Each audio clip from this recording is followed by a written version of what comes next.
It's 1997 in Charleston, South Carolina.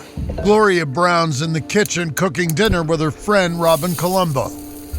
Gloria's enjoying spending time with Robin.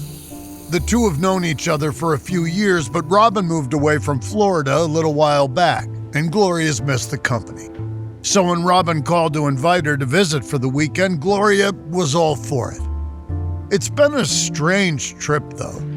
Gloria was hoping to catch up with Robin one-on-one. She's been going through a hard time lately, and it would be nice to be able to vent a little to her friend. But Robin's husband, Jerry, is just always around, which is making it hard for Gloria to really open up. She doesn't know this guy, and while he's got a certain charm to him, it feels like an act to Gloria. Like maybe he's hiding his real personality beneath the surface. So, as she and Robin finish preparing the meal and bring the dishes to the table, Gloria can't help feeling relieved. She's going home tomorrow. Sure, all of her financial troubles will be waiting for her, but at least she'll be free of Jerry. The trio raise their glasses in a quick toast, and then, before Gloria's finished her first bite of food, Robin fixes her with an intense look and says she needs to talk to her about something. Neither she or Jerry have touched their plates yet, so Gloria senses this is important. Like maybe it's the whole reason she was invited here in the first place. Trying to sound casual, she says she's all ears. That's when Robin starts talking about McDonald's. Specifically, their famous Monopoly promotional game, the one that's been running for as long as Gloria can remember. She nods along, talking about the prizes she'd love to win, mostly just to fill in the quiet while Robin lights a cigarette. After taking a drag, Robin explains that the whole thing's fixed. Those people you see on the TV saying they've won $1 million, they didn't win anything, they were chosen. And you want to know who chooses the winners? With a dramatic flourish, Robin points to her husband. Him. He's the one with all the power. Gloria's eyes widen as she listens to her friend explaining the scheme, how Jerry's been choosing all of the $1 million winners for years now. McDonald's does it this way to make sure that only good people win the money. They don't want anyone with an embarrassing criminal history or something like that tied to the company. Gloria nods, that kind of makes sense. Then Robin says that they want Gloria to be the next big winner. If she wants, that is. Gloria's feeling lightheaded. She's not even sure if she believes what Robin's just told her, but she really wants to. $1 million? She can't even picture that much money. She's a single mom, and making ends meet with just one income is tough. Now her friend's just offering her money. She gazes across the table, trying to find the words to answer. Robin's smiling at her, eyes gleaming with excitement. But Jerry's smile looks more like a smirk. Makes Gloria think there's more to this than Robin's letting on. And suddenly she's wondering, should she take the money or run for her life?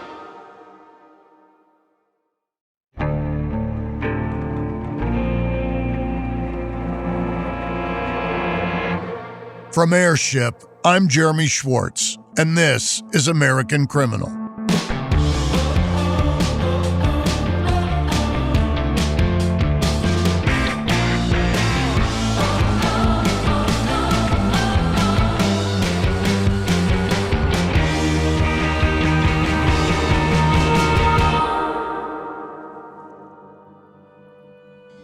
In 1903, amateur inventor and political activist Lizzie McGee put the finishing touches on a board game she'd come up with as a way to demonstrate the inequalities in America's economic system. The game invited players to move their tokens around a square board and forced them to pay rent every time they landed on a property they didn't own. She called it the landlord's game, and it developed a small but passionate following. 3 decades later, heater salesman Charles Darrow played Lizzie's game at a dinner party with friends and saw it as a potential moneymaker. He took the landlord's game, removed some of the criticisms of capitalism, and renamed it Monopoly. When his stolen version of the game became a hit, Charles sold the rights to Parker Brothers, who paid Lizzie $500 so she wouldn't try to defend her patent. The company also gave her a promise, in writing, to credit her as the game's inventor in all future editions. It was a promise Parker Brothers never fulfilled, denying Lizzie recognition for inventing a game that was becoming a staple in homes around the country. And while Lizzie McGee's role in the creation of Monopoly was quietly smudged out, Charles Darrow went on to become an incredibly wealthy man who was lauded as an early innovator in the world of board games. The point I'm trying to make is that life isn't always fair. Lizzie did everything right. She created something new and innovative, she got a patent to protect her intellectual property. Then, when someone violated her patent, she negotiated in good faith. And she still got screwed. Unfortunately, that's not the only time that the game of Monopoly was used to screw people out of millions. This is episode 1 in our 3-part series on the great McDonald's Monopoly heist, A Man on the Inside.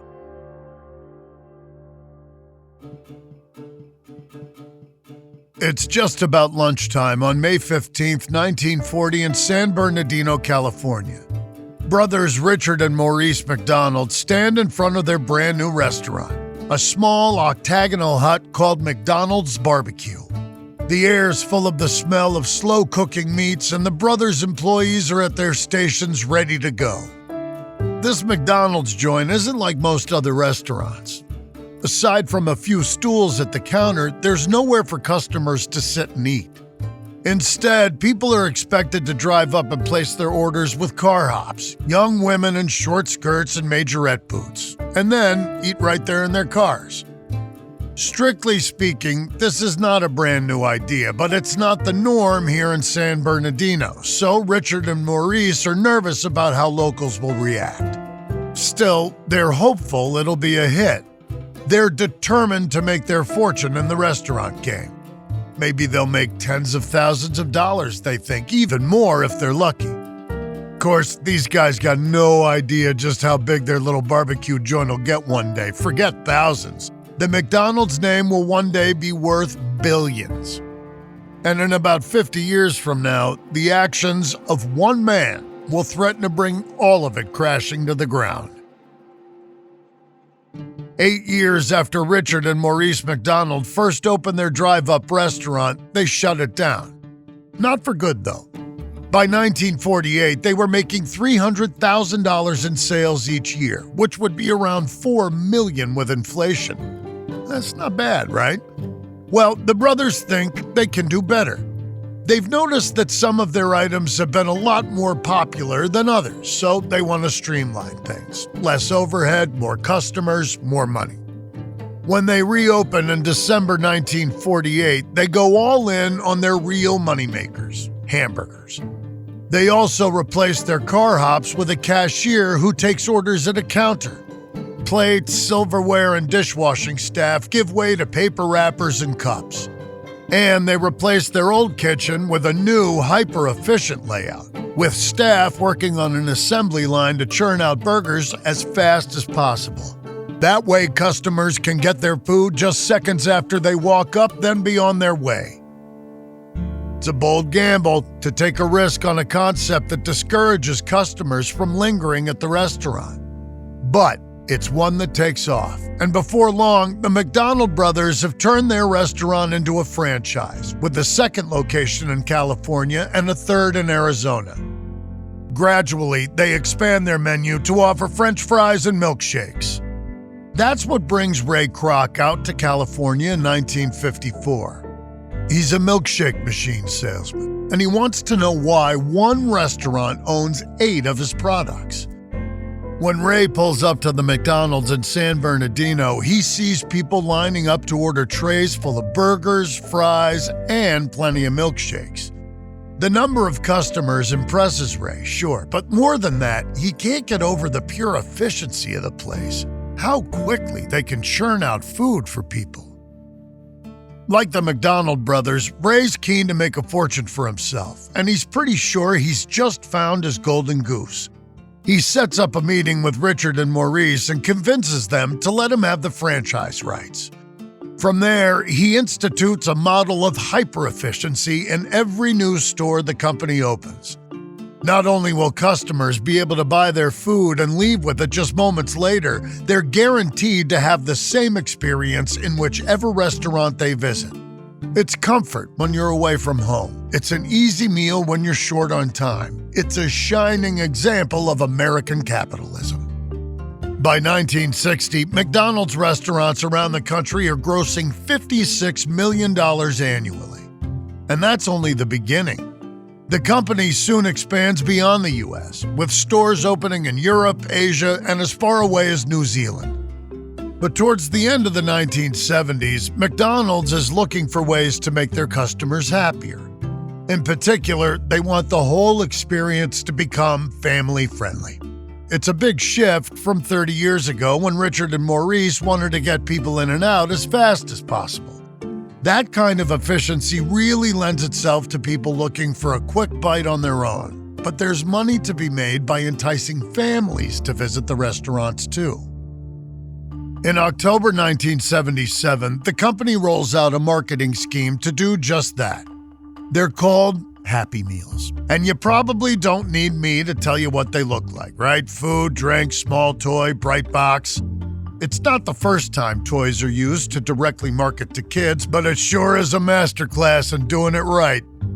Obviously, the Happy Meals are a hit. Kids love the toys. And with multiple options available, they have to come back several times if they want to collect the whole set. And for the next decade, it's one of the best marketing tools McDonald's has in its arsenal. But pretty soon, they'll launch a campaign that'll make Happy Meals look like, child's play. The game Monopoly has come to life at McDonald's. Win a McDLT, Coca-Cola, or $1 million. Collect the right game pieces or win instantly. So play Monopoly. Do not pass go. Go directly to McDonald's. In 1987, McDonald's joins forces with another American icon. For their first Monopoly campaign, McDonald's promises its customers that they can win prizes that range from free burgers and sodas to new houses, dream vacations, and even $1 million. All you have to do is collect game pieces inspired by the classic board game. Complete a set of properties and you win a prize. There are also instant win pieces that mostly give out low-value items like fries and desserts. But there are some instant wins for the $1 million, just not a lot. The odds of pulling $1 million winner are somewhere in the region of 1 in 250 million. Still, people don't let the odds stop them. They flock to McDonald's in droves, buying the products that come with game pieces, hoping to hit the jackpot. The game is a massive success, and before it's even over, executives are already talking about bringing it back the following year. Now, what's really important to know about the whole thing is that McDonald's doesn't actually have anything to do with running this Monopoly promotion. The people behind the scheme are a company called Simon Marketing, the same team who helped develop the Happy Meal. McDonald's knows Simon can deliver, so they're responsible for everything from start to finish. McDonald's contracts them to print the game tokens, send them to stores, and carefully disseminate the high-value pieces across the country. That means that McDonald's corporate has no idea where the winners will be when the pieces turn up. Well, except at McDonald's restaurants. They'll definitely be there.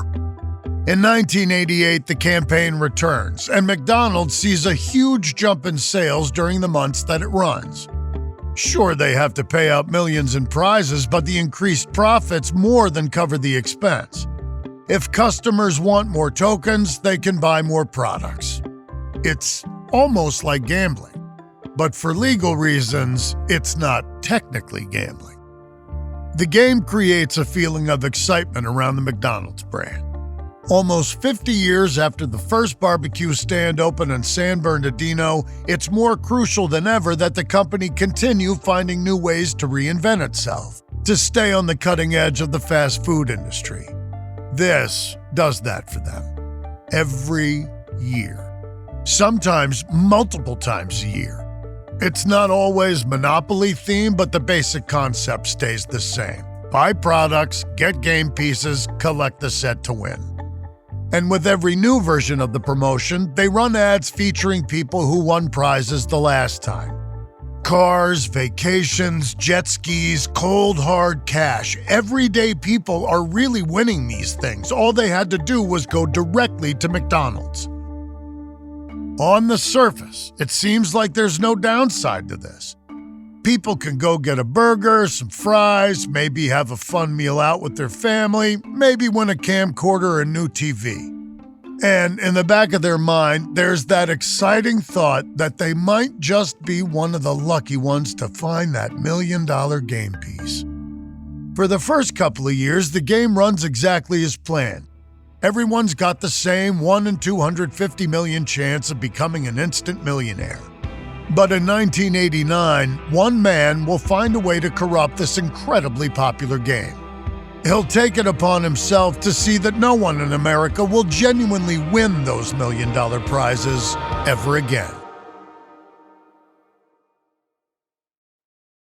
If you run a small business, you know there's nothing small about it. Every day there is a new decision to make, and even the smallest decisions can feel massive. Now, when those decisions begin to feel daunting, you want to know that you have the right platform and all the tools to be successful. Well, guess what? Shopify.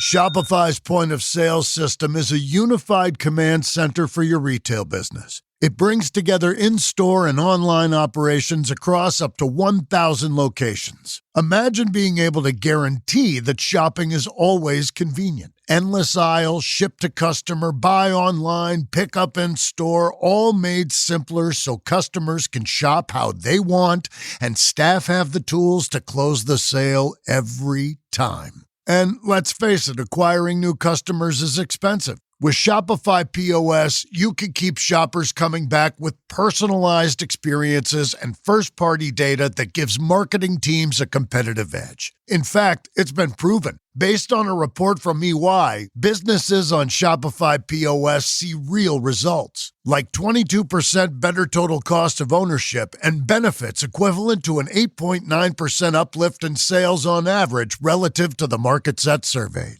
Get all the big stuff for your small business right with Shopify. Sign up for your $1 per month trial and start selling today at shopify.com/AmericanCriminal. Go to shopify.com/AmericanCriminal. Shopify.com/AmericanCriminal.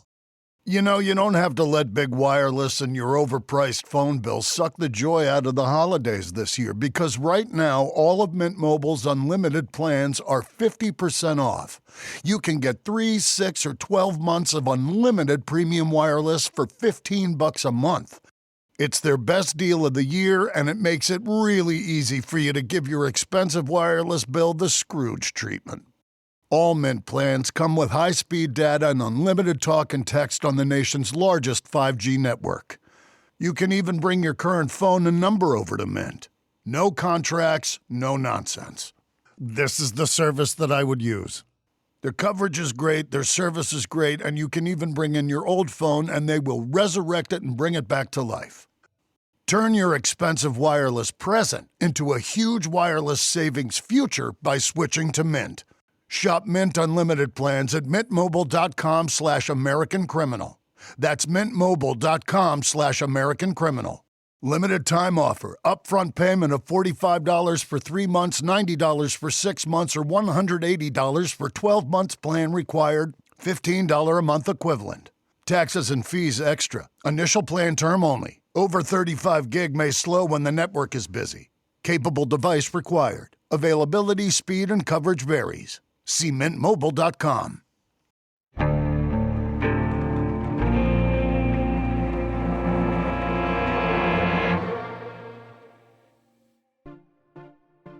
It's the spring of 1980 in Hollywood, Florida. Jerome Jacobson lies in a hospital bed, frustrated and kind of scared. A few days ago, 37-year-old Jerry collapsed with a terrifying paralysis that affected his legs, arms, eyes, and respiratory system. His wife, Marcia, rushed him to the emergency room, and he's been stuck in a bed ever since, waiting for answers. Since he's arrived, he's slowly regaining the feeling in his limbs and his vision is coming back, but he's ready for this nightmare to be over. Beside him, Marcia asks Jerry if he wants another sip of water. He shakes his head. He doesn't want a drink. He just wants answers. Just then, as if responding to his prayers, a doctor walks into the room and announces that they finally got results back on their tests. Jerry shuffles in the bed, trying to sit up a little straighter, but he can't even manage that. Resigned to his discomfort, he tells the doctor he's ready to hear the worst. Slowly, she explains that he has Guillain-Barré syndrome, which means his body's immune system is attacking his nerves. It's a rare condition and there's no known cure, but it's possible to make a recovery with careful treatment and rehabilitation. Still, it'll be a tough road ahead and Jerry's life will probably look different from now on. He might live with muscle weakness for a number of years and he'll need plenty of support from his loved ones. Jerry's mind is reeling as he takes all of this in. He hates feeling like he's dependent on other people, like he's a burden. All his life, he's just wanted to feel like he's in control, that he has true agency over himself. Now, it sounds like he might never have that again. Jerry Jacobson was born in Youngstown, Ohio in 1943, and he had a pretty unremarkable childhood. He grew up with a stepbrother, Marvin, who always seemed to get more than Jerry. More favors, more affection, more opportunities. But he tried not to let that get to him. One day, he'd leave all that behind. He had big dreams of getting a job that gave him plenty of authority and respect, and in his early 20s, he enlisted with the Marines. Unfortunately for Jerry, his time in the armed forces was short-lived. His heart was in it, but his body wasn't. He was discharged during basic training thanks to his high arches and persistent allergies he'd had all his life. It was devastating for him to be told that he would never do a job he'd been dreaming about for years. But he didn't dwell in his misery for long. In 1976, he pivoted, enlisting as a police officer in Hollywood, Florida. It might not have felt quite as prestigious as the Marines, but it was a job that came with built-in authority and a less physically rigorous screening process. And for a little while, things seemed to be going well for Jerry. Then, about a year after he was sworn onto the force, he injured his wrist on the job. It was so bad that he had to take extended medical leave. While he was still off work in 1980, he started experiencing extreme pain in one of his hands, which soon developed into a creeping numbness and eventually the paralysis that landed him in the hospital. The diagnosis of Guillain-Barré syndrome is just one more blow that Jerry really doesn't need. He was already feeling pretty useless not being able to work, and now his wife will also have to take time away from her job on the force to care for him. After he's discharged from the hospital, Jerry goes home, where Marcia has to bathe and feed him every day and give him massages to help his recovery. But although she obviously loves her husband deeply, she doesn't let him wallow. She says he can have 15 minutes to feel sorry for himself each morning, but then he has to get on with his life. Misery's no good here. With Marcia's support, Jerry shows clear signs of improvement, but it's obvious that he'll never be able to rejoin the police force. In 1981, the Hollywood PD let him go, meaning that he's got to start over once again. After that, Jerry and Marcia decide that Florida's brought them enough bad luck for one lifetime, so they moved north to Atlanta, Georgia. By now, Jerry's recovered enough that he picks up some work as a mechanic. But Marcia's still the breadwinner. She leaves her police job behind to take a position as a security auditor for an accounting firm. Now, her new employers could assign Marcia to any of their clients, but they just so happen to place her with the Dittler Brothers, a printing company. This sounds kind of dull, right? A printing company? Well, what if I told you that Dittler had built its reputation by printing things like scratch-offs, lottery tickets, and promotional games for other companies? That suddenly seems more interesting. It's certainly a job that Marcia enjoys, and it's something she thinks Jerry is well suited to as well. So she recommends him for a role at the company. And soon, husband and wife are working side by side. Unfortunately, the Jacobsons are not a couple who should be working so closely together. They get into a lot of little arguments on the job, which spill over into blow-ups at home. By 1983, they're divorced, but still working together. And like his ex, Jerry takes his job with Dittler Brothers very seriously. He likes the respect it gives him, the feeling of control he has keeping a handle on the firm's production of high-value pieces of paper. In 1987, Dittler are contracted by Simon Marketing to create and distribute all of the game pieces for the new McDonald's marketing campaign. At this stage, Jerry's been with the company for around 6 years and is pretty high in their security team, so he's given the job of overseeing everything related to the Monopoly promotion. It's a gig he loves. Being responsible for the integrity of this high-profile partnership is exhilarating, and he's determined to impress. Among the Dittler employees, Jerry gets a reputation for being a real pain in the ass with this Monopoly thing. He starts checking people's shoes to make sure no one's smuggling game pieces out of the factory. He also institutes a rule that employees who transport the pieces aren't even allowed to use the bathroom alone. There will be no corrupting this game, not on his watch. Of course, making sure that hundreds of millions of game pieces remain under Dittler's control is only part of the job. The most important aspect, though, is taking care of the winning tokens, the rare property titles the customers will need to complete the set, and the big-ticket instant wins. Those get an extra level of attention. For starters, they're each printed using blacklight ink and feature tiny flaws in the text, a corner missing from the crossbar of a letter T, or a slightly crooked punctuation mark. That way, they'll be almost impossible to counterfeit. Once these winning pieces come off the printer, Jerry locks them away in a vault with multiple layers of security until the time comes for the prize draw. Now, here's where things get more complicated. Before the start of each Monopoly campaign, a computer program is used to determine where the high-value pieces will be sent. In other words, the winning tokens aren't just inserted at random into packets of other game pieces and then sent out into the world. What happens is, this program will randomly select the location of another printing shop that makes McDonald's packaging, and that's where the pieces will be sent. So in theory, Simon Marketing and Dittler Brothers will know what areas winners will come from ahead of time because they're the ones bringing the pieces there. And because these game pieces are so valuable, Jerry doesn't trust just anyone to bring them to their final destination. No, it's a job he only trusts one person with, himself. So, when it's time to send the pieces out into the wild, Jerry and an independent auditor insert a winner into an envelope with a bunch of regular game pieces. The envelope is then sealed using a tamper-proof holographic sticker. If anyone opens the envelope, the broken sticker will be a dead giveaway. And these stickers are specially created by another company just for this campaign. So it's not like someone can buy extras to stage some kind of heist.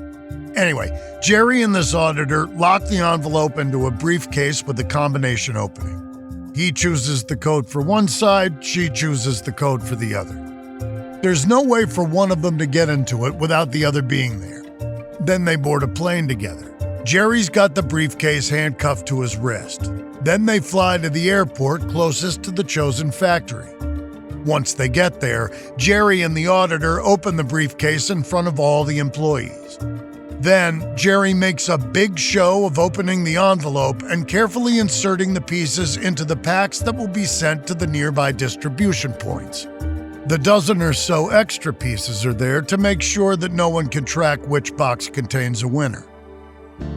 Like I said, it's a complicated process, but it's one that Jerry takes a lot of pride in, and it's a role he's well compensated for. In 1988, Simon Marketing hire him away from Dittler Brothers to be their head of security. There, he earns 4, maybe 5 times what he'd be making as a cop, which is nice. But it's not just the money.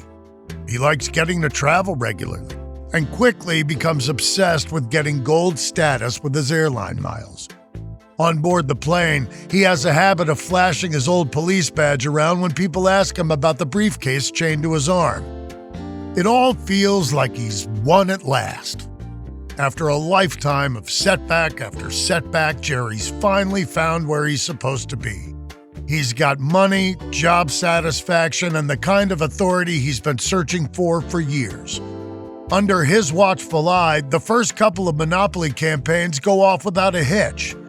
Sales at McDonald's go up, customers win millions of dollars worth of prizes, and everyone's happy.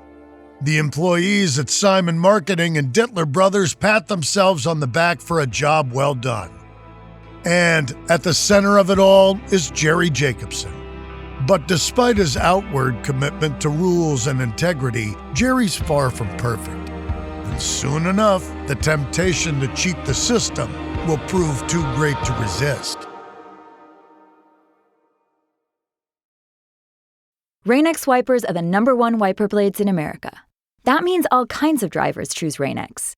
Big drivers in small cars choose Rain-X. Small drivers in big cars choose Rain-X. Drivers with long hair and short commutes choose Rain-X. Drivers with short hair and long commutes choose Rain-X. Drivers with pets on board, babies on board, and bored babies on board choose Rain-X. Basically, drivers who love a clear view of the road all choose Rain-X wipers, the #1 wiper blades in America. Meet the computer you can talk to. With Copilot on Windows, working, creating, and collaborating is as easy as talking. Got writer's block? Share your screen with Copilot Vision to help spark inspiration, and use Copilot Voice to have a conversation and brainstorm ideas. Or maybe you need some tech help. With Copilot Vision, Copilot sees what you see. Let Copilot talk you through step-by-step guidance so you can master new apps, games, and skills faster. Try now at windows.com/Copilot.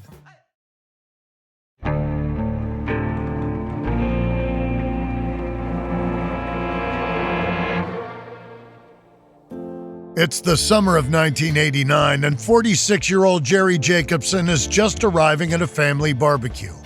He walks inside his cousin's house and heads straight to the kitchen so he can put his beers in the fridge. Then, after making the rounds to say hello to his relatives, he heads back out to find his brother. Technically, Marvin Braun is Jerry's stepbrother, which is important for the purposes of this story. Jerry finds Marvin by the grill and pulls him aside. They need to talk, he says, and he leads Marvin away from the noise to a secluded spot in the backyard. Once they're alone, Jerry thrusts a hand into his pocket and pulls out a small plastic bag. He hands it to Marvin, who inspects it. Inside is a single game piece from the latest McDonald's Monopoly promotion. But unlike most of the pieces Marvin's seen in the past, this one doesn't look like a typical property square from the board game. There's just text here, revealing that the bearer has won $25,000. About a month ago, Jerry mentioned to Marvin that he might be able to get his hands on this exact game piece. Everyone knows that Jerry works for the company that manages the Monopoly game for McDonald's, but it still didn't seem possible that he'd just be able to produce a winning ticket whenever he wanted. Now, he's essentially handed his stepbrother a check for $25,000. Marvin should send the game piece in, he says, then they can split the winnings 50-50. Marvin blinks, inspecting the small token in his hand while Jerry explains exactly what he has to do to claim the prize. Jerry is very proud of himself for pulling this off, and if it works out, he sure will be able to do it again. Exactly how Jerry manages to get his hands on the first few winning game pieces isn't clear, but it's possible that the instant win prizes below a certain dollar amount aren't guarded quite as fiercely as the major ones. However it happens, Jerry successfully hands off a winning piece to his stepbrother in 1989, and Marvin claims the $25,000 without a hitch. Jerry probably chose Marvin as his test case, not because they're especially close, but because they don't share a surname. That means Marvin wouldn't set off any alarm bells when he claimed the money. But Jerry knows he needs to be more careful the next time he pulls the stunt. The last thing he wants is a trail of friends and relatives who won a bunch of money from McDonald's. Now, the Monopoly campaign's been around for a few years at this point, and it's so popular that anyone who knows Jerry knows that he's in charge of the prizes. It's like he's their man on the inside for the people bold enough to ask him for a favor. His local butcher in Atlanta is one of the first to come to Jerry and make the request. He wants to win a prize. But Jerry's not sure that's a good idea. It'd be too easy to make the connection between the two of them, he says. But the butcher isn't fazed. He'll find a distant relative to claim the prize. After thinking it over for a few days, Jerry decides, yeah, that's a good plan. Of course, he's not just gonna give the winning piece away. With Marvin, he asks for a 50% cut of the money, but he's willing to take less this time. So he sells the $10,000 instant winner to his butcher for $2,000 cash. Easy money. But I mean, it can't last. Eventually, the fervor around the Monopoly game gets so big that McDonald's decides it's time to change up its procedures. Instead of individual game pieces that get handed to customers with their purchase, the tokens are peeled off a secure roll behind the counter. So, for the next couple of years, Jerry is cut out of the chain of distribution, and his little side hustle is put on hold. But it's only temporary. It's 1995, and Jerry Jacobson's 52. Just before 9 a.m., he pulls into his parking spot at Simon Marketing and heads inside. It's one of the days he needs to use his cane. Since his Guillain-Barré diagnosis 15 years ago, the cane is something he has to rely on from time to time. Now, he makes his way through the building and up to his office. That's when he sees it, a box on his desk. It's smaller than a shoebox and has stickers marking it urgent and fragile. Curious, he sits down and grabs a pair of scissors to cut through the tape. Inside is just one thing, but it's worth millions. It's a thick roll of holographic stickers, the kind Simon Marketing and Dittler Brothers used to transport the McDonald's Monopoly game pieces. Recently, the campaign has evolved. Now the tokens are stuck directly onto product packaging like cups and fry boxes. So Jerry's once again responsible for bringing the winning pieces around the country, where they're applied at random during the production process. Just to be clear, these stickers absolutely should not be on Jerry's desk. They should have been delivered to someone else at the company, because giving him access to a huge supply of these stickers is removing a key obstacle to getting his hands on the big-ticket prizes. Jerry recognizes that right away, and his brain kicks into high gear. It's time to restart his scheme. And this time, he's gonna take it up a notch. By the time the stickers are mistakenly delivered to Jerry Jacobson's desk, he's become disillusioned with the job he used to think made him special. It's nothing his company's done. It's their client, McDonald's. Later, Jerry will tell the story like this. He's in the room when the computer program is randomizing where winning game pieces will be sent to. That's standard. But that day, the system designates a factory in Canada as the lucky destination. Before anyone could start the process to bring the pieces up north, though, McDonald's executives ordered Jerry to run the program again. They don't want any of the big winners going to Canada. Ever. Again, this is Jerry's version of events, and there's no public evidence backing up his story. But he'll later point to this moment as his reason for doing what he does next. Because after he gets his hands on those stickers, Jerry uses them to steal the highest value game pieces. And how he does it is laughably simple. Remember that the envelopes containing the winners are locked in a briefcase. Jerry puts the code in for one lock and the independent auditor chooses the other code.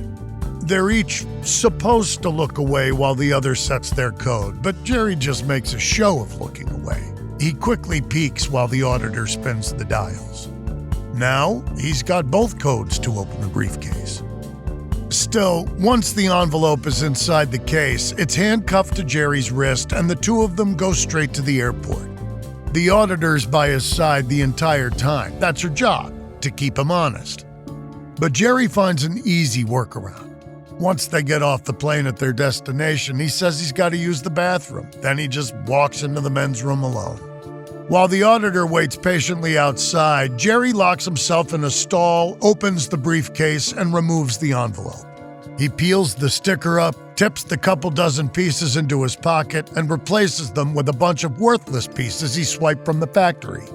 Then he reseals the envelope with a brand new sticker, locks it inside the briefcase again, and heads back to meet the auditor so they can carry on with their task. No one ever notices what he's doing. So Jerry easily starts making off with every high-value ticket he can get his hands on. The only problem now is what to do with them. Obviously, he can't claim them for himself, but he's got to be careful about who he gives them to. He can't have anyone ratting him out. After the successful test case with his stepbrother Marvin, Jerry figures that he's someone he can trust. But Marvin's not interested. He owns a successful business and he doesn't need the money. So when Jerry starts giving him more winning game pieces, Marvin tells his stepbrother that he doesn't want them. Hell, he even drops a couple into Salvation Army donation tins. And one night, when Jerry hands him the big one, I mean the big one, $1 million instant win piece, Marvin knows exactly what to do to get the message through to his brother. Right in front of Jerry, Marvin walks over to a toilet, opens the lid, and drops the piece in. Then, flush, the two of them literally watch $1 million go down the drain. Then, Marvin turns to Jerry and tells him to cut it out. He's gotten away with it for now, but it's going to blow up in his face sooner or later. Jerry sighs and tells Marvin he's right. He'll stop stealing pieces. It's not worth the risk. Marvin goes home that night thinking he's turned his brother around. But here's the deal. Jerry Jacobson is a liar. He's not going to stop. In fact, he's just getting started. From Airship, this is episode 1 in our series on the Great McDonald's Monopoly Heist. On the next episode, Jerry starts finding allies to help him recruit winners for his scheme. But with every person who gets roped in, the risk of getting caught goes way up.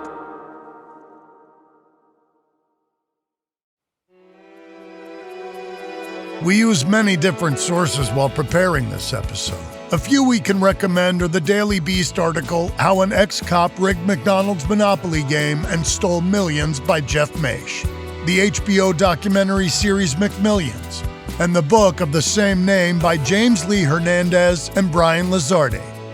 This episode may contain reenactments or dramatized details. And while in some cases we can't know exactly what happened, all our dramatizations are based on historical research. American Criminal is a co-production of Airship and Evergreen Podcasts. It's hosted, edited, and produced by me, Jeremy Schwartz.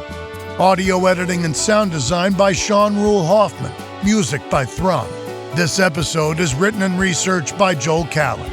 Managing producer Emily Burke. Executive producers are Joel Callan, William Simpson, and Lindsey Graham.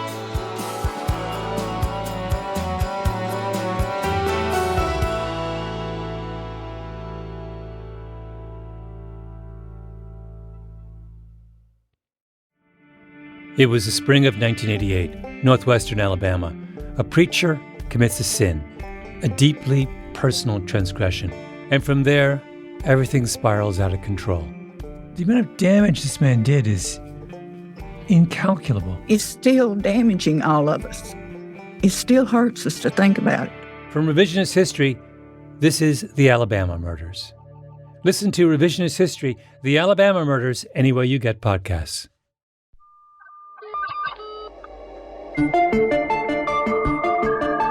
Fear Daily is a podcast that takes you into the shadows of the past, unearthing the 1990s most terrifying tales of monsters, madness, and life after death. Discovered on a forgotten bulletin board server somewhere in Pennsylvania's Rust Belt, these stories are an archive of humanity's strangest encounters with the unknown as told by the people who experienced them. Written by Brennan Storr, creator of the Ghost Story Guys, and hosted by Brandon Schecksnyder of Southern Gothic, Fear Daily is your window into the dark corners of our world. Follow Fear Daily today on your favorite podcatcher to receive new episodes Monday through Friday each and every week.